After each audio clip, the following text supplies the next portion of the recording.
Hey, this is Mark Moore, aka Tuxedo Mark, at various places on the internet. It's 12:13 p.m. according to a computer clock on Friday, July 10, 2015, and it just turned 12:14 p.m. This is my review of Termiator Genisys. I saw it 2 days ago, on the 7th, and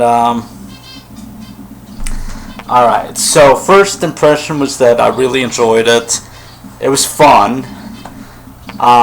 Some people might say it's a little too fun, but I enjoyed it. Okay, that was my immediate impression.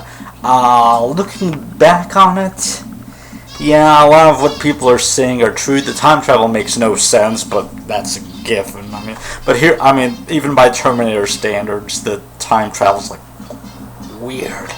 I'll get into that, but let me talk about the casting first. What's his name? Played Kyle Reese. I thought he was miscast. He doesn't look anything like Michael Biehn. I like Emilia Clarke from Game of Thrones, but I didn't really buy her as Sarah Connor. Maybe the Sarah Connor of Terminator 1, but that's no longer the case because of the altered timeline, so she's supposed to be more like T2 Sarah. And I read that Linda Hamilton had trained for probably a few months with an ex-Marine. She bulked up for the role. And she did weapons training, and here Emilia Clarke flinches when you see her, when you see Sarah firing a gun, and it's like, I don't buy her as this warrior or anything like that. That said, she could have been good with, just some training, and maybe she could have hit the gym. Would it really affect her Game of Thrones character if she had more muscle on her? Anyway, let's see. The guy that played John was fine. Although why they didn't get any of the previous 3 Johns, I don't know.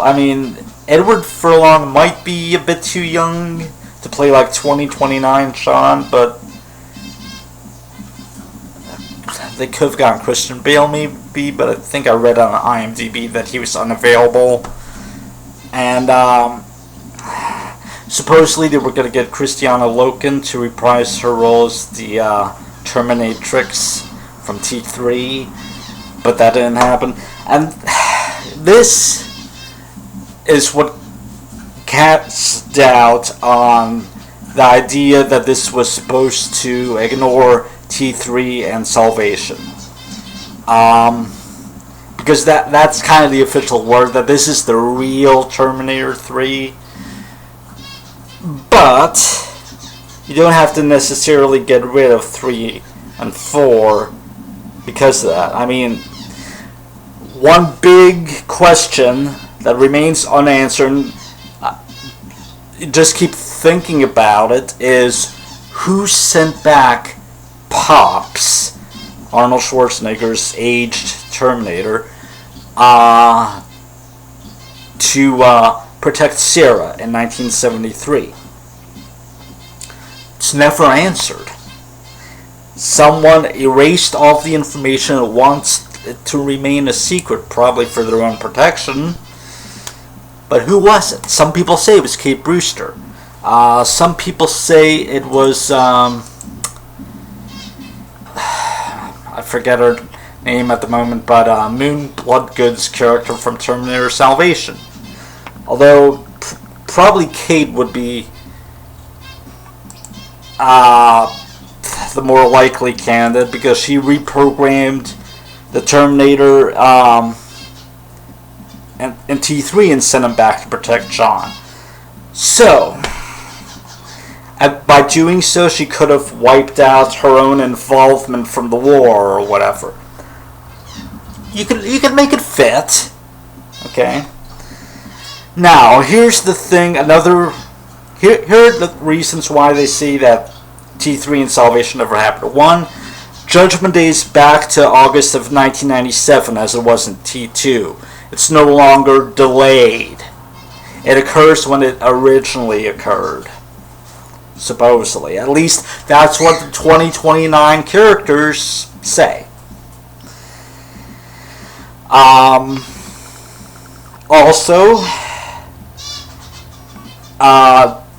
John meets Kyle Reese again for the first time in some flashbacks in the future sequence at the beginning of this film, which contradict how they met in Salvation. But here's my theory. This timeline is an altered version. Something happened after Salvation that altered this timeline. Possibly Kate sending Pops back to 1973. Or perhaps it's Skynet sending the T-1000 back to 1973 to try to kill Sarah. That's what creates the 2029 that we see at the beginning of this film. But then Kate sending the old T-800 back to protect Sarah in 1973 is what creates the finalized timeline that we see in the Ultra 1984. Confusing, I know, but if you think about it, you can kind of make it fit. But what I can't wrap my mind around is why does John in 2029 remember the unaltered version of events? He says, that Sarah's a waitress and blah blah blah. If the timeline's already been altered, which Kyle finds out when he eventually gets sent back to 1984, it's not what he expected. But why is 2029 unaffected? Is this a case where it's like, oh, this is the original timeline or whatever? I don't know. But then when you try to go back in time, you go into the revised timeline. It doesn't make sense. I mean, this is one of those in-universe reboots like in the Star Trek films. Okay, in the Star Trek universe, supposedly the Prime universe, the original timeline, still exists, okay? Somehow. Despite the fact that all the other time travel episodes that we saw shows that the universe gets altered when time travel occurs. But anyway, suppose the characters in the Prime universe, suppose Picard decides to or needs to go back in time or whatever, for whatever reason, he time travels. Does he end up in the alternate reality of the new movies? Just because he decided to travel through time? Time travel sucks.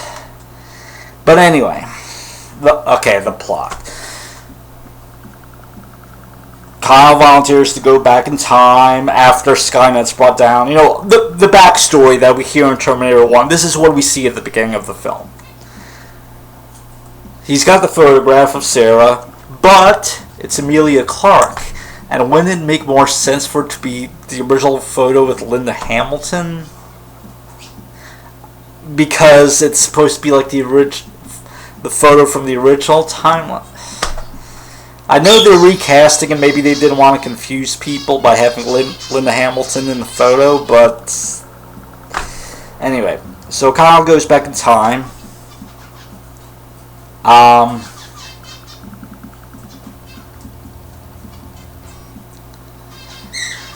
And he sees one of the members of his squad or whatever attack John just as he's going back in time, and then he gets visions of an alternate past that he never lived through, like him with a family in suburbia, like his parents and stuff, even though he grew up after the war.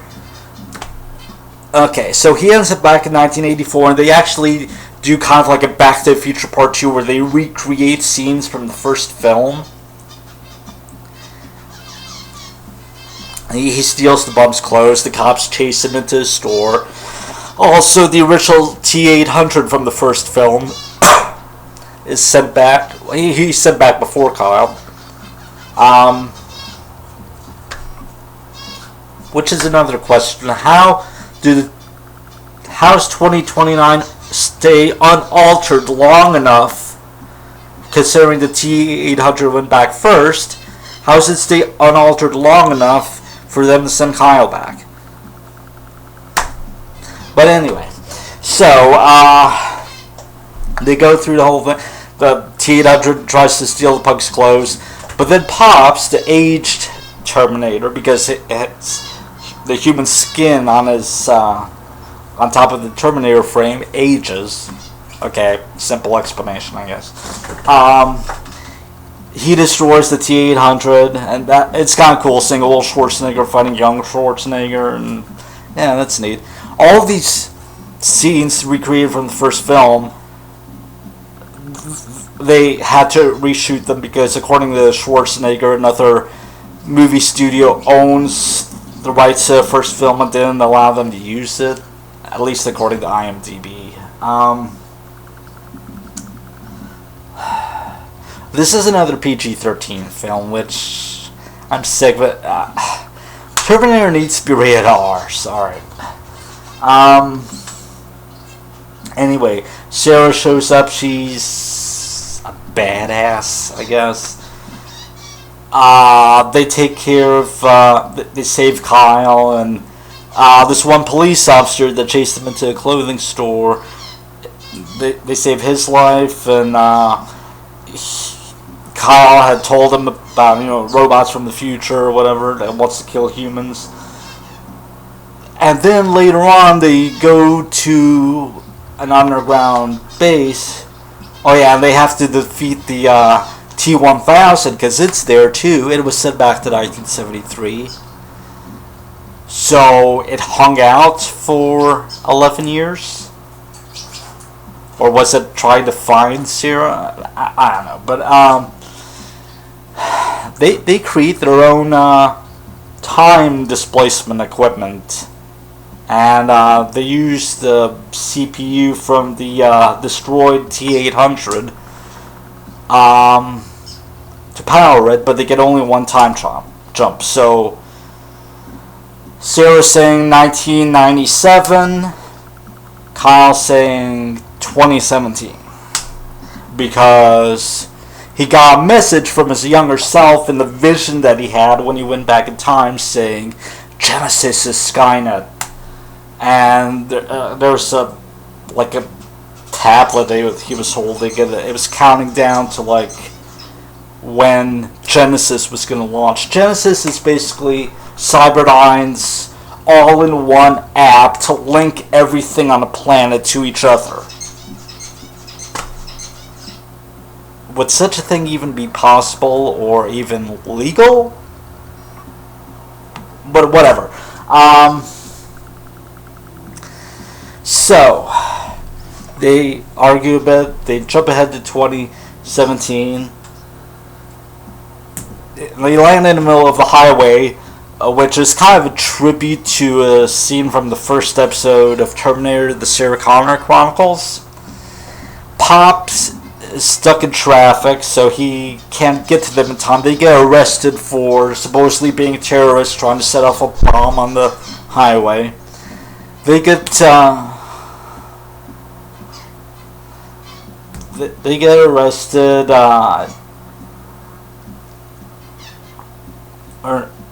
First they get sent. I'm kind of fuzzy on the thing, but anyway, they spill everything to some people at the hospital, and O'Brien, the cop from 1984 that they saved, shows up. He believes them. There's this fight in the hospital, and okay, spoilers, but it's not really spoilers because the second trailer spoiled everything. John from 2029 shows up. He's been altered by Skynet to be like a Terminator. And he wants to ensure Skynet's creation. So he's a bad guy now. Anyway, there's a lot of fighting and everything just kind of blurred together. I forget all the details, but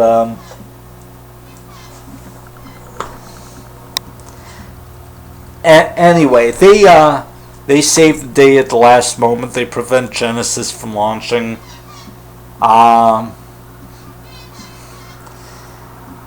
John is killed, and somehow Pops is upgraded, so he's got like kind of like extra powers.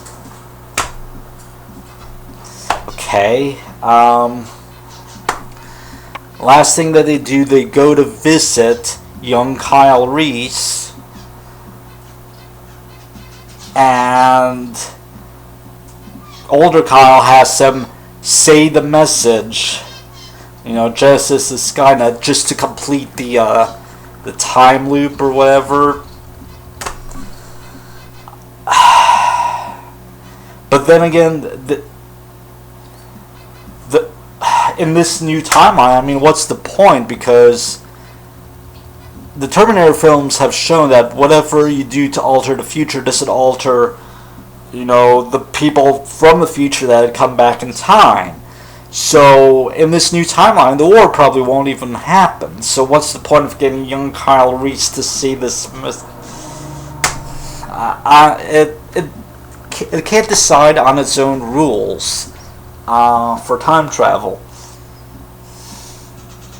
Alright, but anyway, short scene in the middle of the credits. Skynet supposedly survived somehow, or Genisys survived. You can see the Genisys computer persona arise. How it survived, who knows? Sequel bait. Might not be over.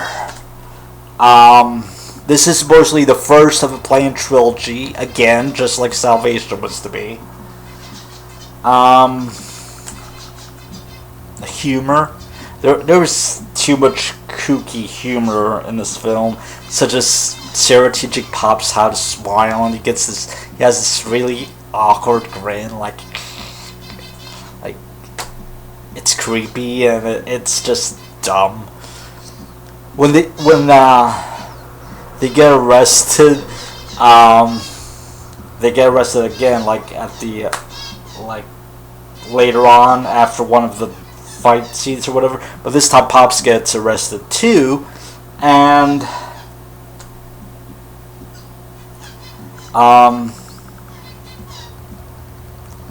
they play the Bad Boys theme from Cops while they're getting their mugshots taken.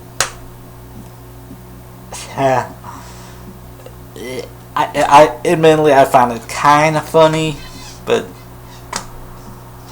I mean,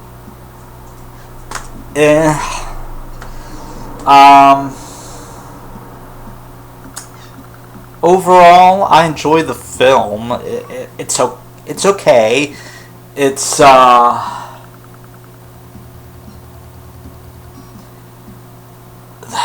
they prevent Judgment Day at the farthest possible date that it already would have been pushed to.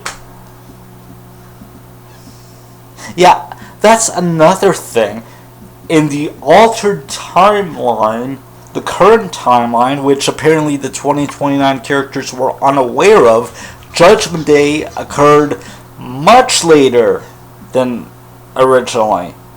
So we're talking a 20-year difference. And now they're pushing it even further back, or maybe preventing it entirely. So is it over? I don't know. In the first film, Kyle Reese said something that the machines were trusted to run it all. He wasn't specific, but he did mention something about NORAD, and they did show a brief shot of some NORAD equipment in in the Genisys promo video in the film. So they kind of acknowledged that. But this is supposed to be like an app. It's a everything hooked into everything else app. In T3, it was like computer software that was on the internet, and when the internet kicked back on, that's when Skynet launched the nukes.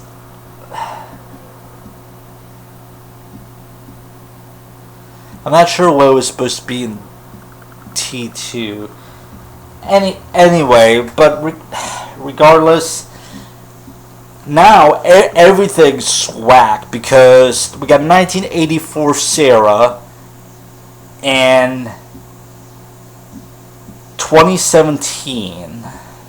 She skipped over half of the 80s and all of the 90s and 2000s and most of this decade. Yeah, she went 33 years into the future. And she's staying there because it's a one-way trip.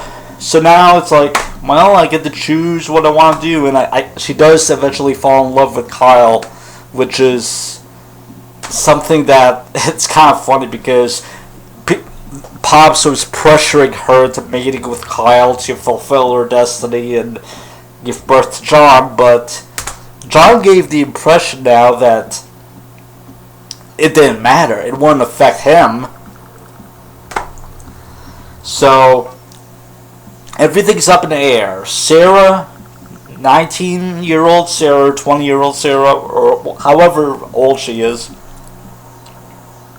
in 2017.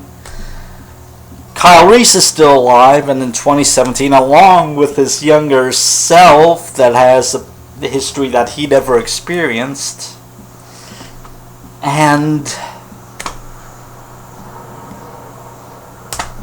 where do we go from here? They say, oh, there are still questions that we gotta find the answers to. Okay. I have no idea what the next film would be about. If they prevented the war,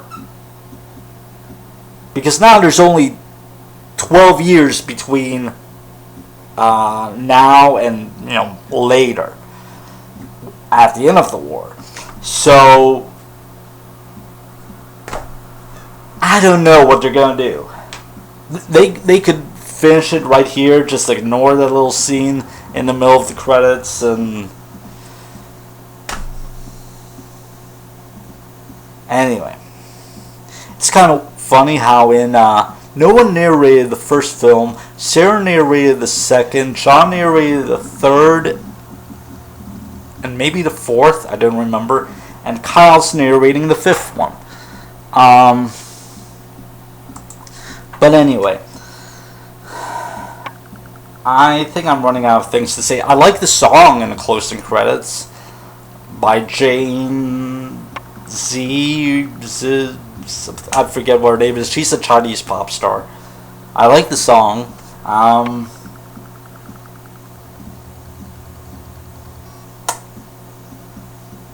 Oh, they used I Wanna Be Sedated by the Ramones in there. I guess it's one of Sarah's songs that she likes.